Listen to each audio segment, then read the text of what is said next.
Our bodies as well as our minds were forged like a sword, heated up, pounded out, sharpened, and polished. When we go to war, we come back gouged, nicked, dulled, and tarnished.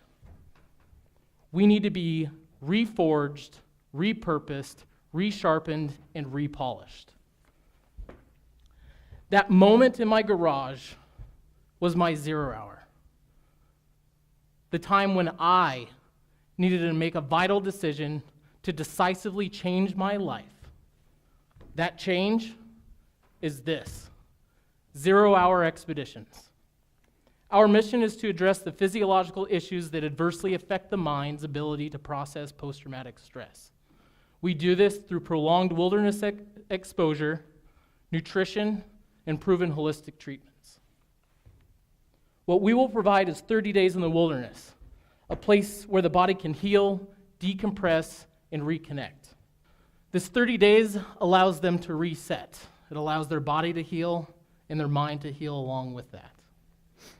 This enables veterans to be in a better mindset so when they come back, they are able to better utilize the services that are offered currently.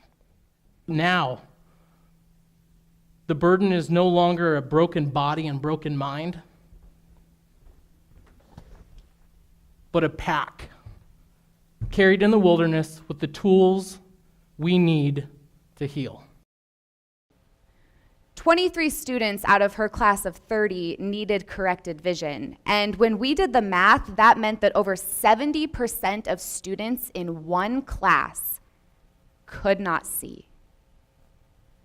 This is a barrier that stands in the way of refugees becoming independent in their new life. And once I was able to look at this problem from this point of view, I started to realize how much uncorrected vision can really hinder a refugee's ability to effectively start a new life. So alongside Boise State's Project Shine and the English Language Center, I decided to create a pilot program that would help to fill the gaps in the resource system for refugees. This project is in its second year and is called the Refugee Vision Project, where our goal is to continue to fill a prescription need one student at a time. I know that it's easy to dissociate statistics about college rape and sexual assault from what actually happens here on campus at Boise State University. But we have to recognize that rape and sexual assault are happening here on campus at Boise State, and we have to do something about it. And this is where I come in. I'm developing a student-led and student-taught consent training and education workshop with the help of the Center for Teaching and Learning. While this workshop won't be as long as the program developed in Kenya, my goal is the same. My hope for this workshop is for students to be able to define consent, define sexual assault, and learn how to communicate effectively during sexual encounters.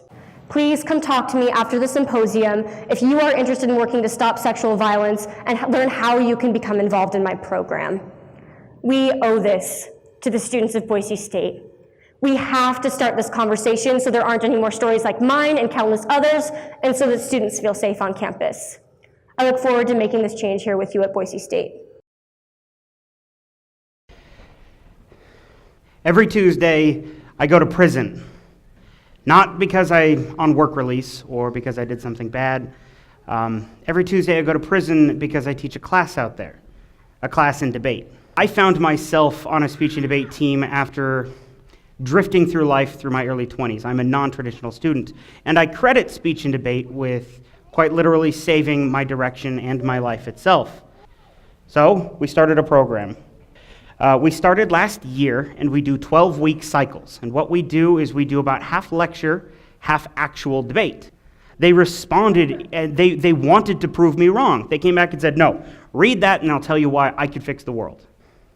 By the time they were done telling us what speech and debate meant to them, there weren't really any dry eyes in the room. It was incredibly powerful. I'd never experienced that before. And all of a sudden, I'm sitting in a room with a group of people that genuinely love this thing we created. Speech and debate is interesting. It's done a lot for me. It's done a lot for the people that I've known, and I have watched it affect those around me. So when I tell you that I go to prison every Tuesday, I want you to know it's not because I have to, it's because I want to.